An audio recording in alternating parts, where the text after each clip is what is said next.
तो पूछ रहे थे पीओके क्यों नहीं लिया, उनको नरेंद्र मोदी ने दो चीजें याद दिलाई। एक तो ये ऑपरेशन सिंदूर पीओके लेने के लिए शुरू नहीं हुआ था, और दूसरा उनका इतिहास याद दिलाया कि 1971 कहते हैं 93,000 पाकिस्तानी सैनिक जो हैं वो सरेंडर करके सामने घुटनों पर थे। तब क्यों नहीं पीओके ले लिया था, क्यों छोड़ दिया उनको? जो लोग अपने राज में पाकिस्तान को आंख नहीं दिखा पाए, पाकिस्तान को मनमानी करने से रोक नहीं पाए, जिन्होंने पीओके को लेकर गलती पर गलती की, वो आज नरेंद्र मोदी से हिसाब मांग रहे हैं कि पीओके क्यों नहीं किया। राहुल गांधी का कहना है कि ये करके नरेंद्र मोदी सरकार ने सरेंडर कर दिया था। जब उन्होंने पाकिस्तान को ऑपरेशन सिंदूर में रात में 22 मिनट में हमले करने के बाद कहा कि हम जो है वो एस्केलेशन नहीं चाहते, हमने आतंकी ठोक दिए। पहले तो राहुल गांधी ये तय कर लें कि नरेंद्र मोदी के उनके हिसाब से नरेंद्र मोदी ने सरेंडर किया कब? जब ट्रंप का फोन आया इनके हिसाब से, जो कि आया ही नहीं कभी, तब सरेंडर किया था या पहली ही रात को सरेंडर कर दिया था? तो पहले तो मन बना लीजिए कि सरेंडर हुआ कब। दूसरी बात, राहुल गांधी कह रहे हैं कि भाई उसी रात सरेंडर हो गया था क्योंकि भारत ने पाकिस्तान को फोन करके बता दिया कि हमने आतंकी मार दिए।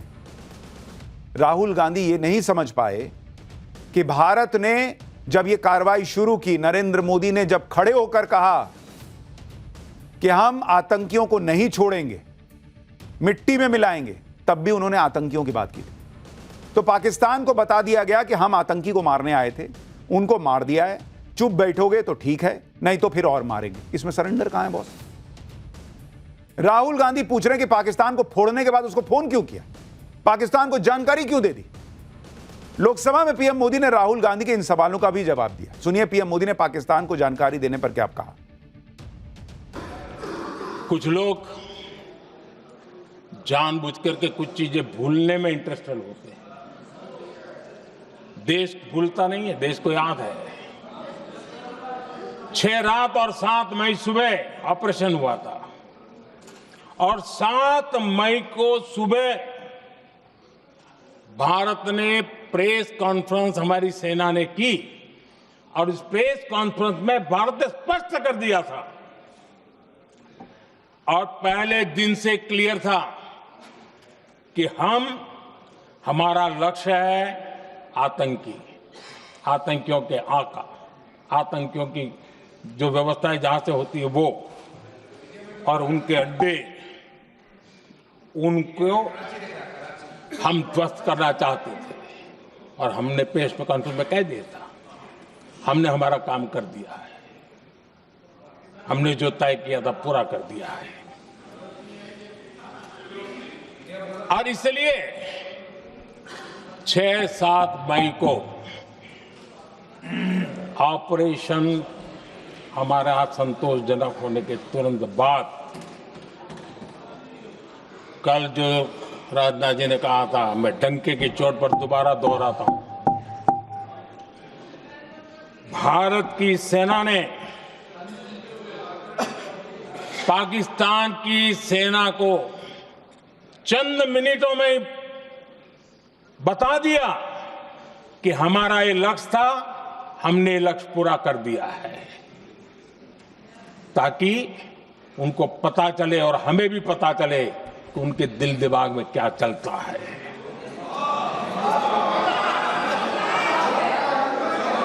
हमने अपना लक्ष्य 100% हासिल कर लिया था। कल से विपक्ष यही रट लगाए हुए है कि मोदी सरकार ने ऑपरेशन सिंदूर को रोक क्यों दिया।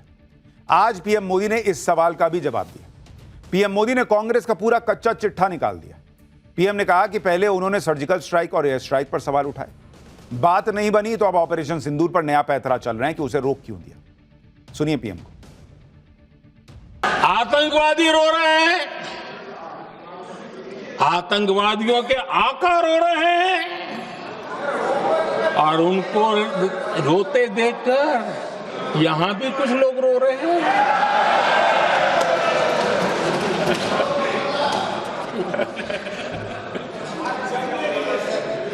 अब देखिए, सर्जिकल स्ट्राइक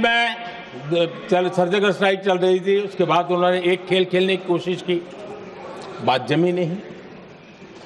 एयर स्ट्राइक हुई तो दूसरा खेल खेलने की कोशिश की, वो भी जमी नहीं।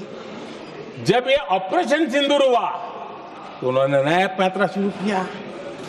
और क्या शुरू किया? रोक क्यों दिया? पहले तो मानने को तैयार नहीं थे कि मुक्त करते, अब कहते रोक क्यों दिया? बाहरे बयान बहादुरों,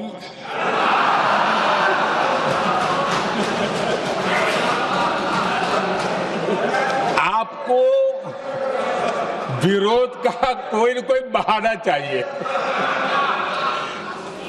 और इसलिए सिर्फ मैं नहीं, पूरा देश आप पर हंस रहा है।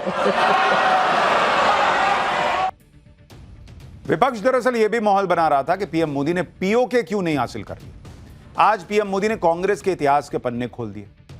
कहा कि आजादी के बाद जो फैसले कांग्रेस की सरकारों ने लिए थे, उनकी सजा देश आज तक भुगत रहा है।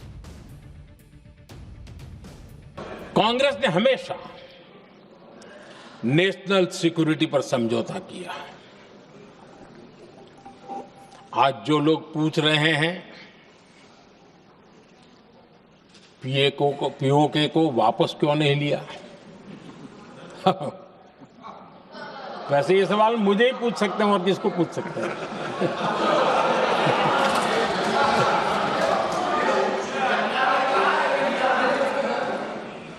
लेकिन इसके पहले जवाब देना होगा पूछने वालों को।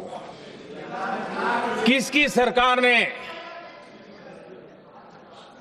पीओके पर पाकिस्तान को कब्जा करने का अवसर दिया? जवाब साफ है, जवाब साफ है। जब भी मैं नेहरू जी की चर्चा करता हूं तो कांग्रेस और उसका पूरा इकोसिस्टम बिलबिला जाता है। पता नहीं क्या है। आदरणीय अध्यक्ष जी, हम एक शेर सुना करते थे, मुझे ज्यादा इसका ज्ञान तो नहीं है लेकिन सुनते थे। लम्हों ने खता की और सदियों ने सजा पाई। आजादी के बाद से ही जो फैसले लिए गए, उनकी सजा आज तक देश भुगत रहा है। 1971 पाकिस्तान के 93,000 फौजी हमारे पास बंदी थे। पाकिस्तान का हजारों वर्ग किलोमीटर एरिया हमारी सेना ने कब्जा किया था। हम बहुत कुछ कर सकते थे, विजय की स्थिति में थे। उस दौरान अगर थोड़ी सा विजन होता, थोड़ी सी समझ होती, तो पीओके वापस लेने का निर्णय हो सकता। वो मौका था, वो मौका भी छोड़ दिया गया। अरे इतना ही नहीं, इतना सारा जब सामने टेबल पर था, अरे कम से कम करतारपुर साहब को तो ले सकते थे, वो ही नहीं कर पाया। यानी जो पूछ रहे थे पीओके क्यों नहीं लिया, उनको नरेंद्र मोदी ने दो चीजें याद दिलाई। एक तो ये ऑपरेशन सिंदूर पीओके लेने के लिए शुरू नहीं हुआ था, और दूसरा उनका इतिहास याद दिलाया कि 1971 कहते हैं 93,000 पाकिस्तानी सैनिक जो हैं वो सरेंडर करके सामने घुटनों पर थे। तब क्यों नहीं पीओके ले लिया था, क्यों छोड़ दिया उनको? जो लोग अपने राज में पाकिस्तान को आंख नहीं दिखा पाए, पाकिस्तान को मनमानी करने से रोक नहीं पाए, जिन्होंने पीओके को लेकर गलती पर गलती की, वो आज नरेंद्र मोदी से हिसाब मांग रहे हैं कि पीओके क्यों नहीं लिया। पीएम मोदी ने इसका इतिहास भूगोल सब याद दिलाया और यह भी क्लियर कर दिया कि ऑपरेशन सिंदूर में जो टारगेट सेट किया गया था वो 100% अचीव हुआ। इसके बाद सब कुछ पाकिस्तान पर था कि वो क्या करता है। पाकिस्तान ने पहले धमकी देने की कोशिश की, बड़े हमले की तैयारी कर ली, अमेरिका से फोन आया, फोन करवाया एक तरीके से कि भाई उनको बोला होगा कि हम बड़ा हमला करने जा रहे हैं, तो अमेरिका दौड़ा दौड़ा आया भाई कि बड़ा हमला हो जाएगा। आज पीएम मोदी ने एक एक राज खोल दिया। पीएम ने संसद में खड़े होकर खुलकर बताया कि उस दौरान किसका फोन आया था अमेरिका से और पीएम मोदी ने फोन पर क्या जवाब दिया था।